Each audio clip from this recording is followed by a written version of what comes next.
The really hard things about CEMS, from a student point of view, are getting into the program. You've got to have that multilingual international approach.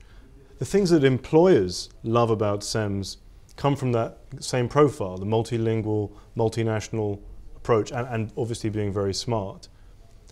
Aren't you just picking people who would already succeed anyway? What's the value added of CEMS if you only take very bright, talented, multilingual people? Well, one is the network that you get when you are in the program. So you get a network of people on a personal level, but also on a professional level.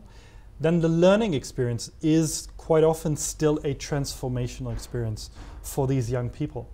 I mean, remember, Master of Management students will not be much older than maybe 22 years old, still very young, still very far to go on the maturity side of things. So what we do see in those 1 or 2 years of the Masters in Management, and certainly in the CEMS year, is that transformational experience to maturity, to becoming a grown-up, responsible person who's willing and able to embrace responsibility for other people, as a manager of people, and as someone who will gain his or her ground in creating value for a company. So selection is still very important, that's evident.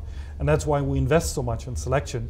And beyond what you just said, intellectual capital and willingness to embrace internationality, we do actually test their attitude, their values, their soft skills, which is not necessarily something you find very often in an educational program. Who cares if I put CEMS on my CV? Recruiters do, more and more so. Because the recruiters that do know CEMS, especially the ones which are corporate partners, have a track record of hiring our graduates, and they know why. And once they've hired one graduate, they actually want more. There are some corporate partners who even start to having policies of not only hiring CEMS graduates because there's been so many, because we've been so successful, simply because they value the qualities that our graduates have.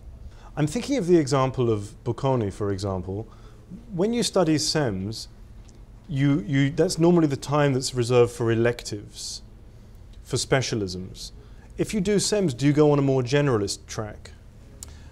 Yes, you do, though you could also consider international management to be your specialization, because the specific courses that deal with how being exposed to the global market affects you doing business, for example, and that is the kind of specialization that our students will pursue.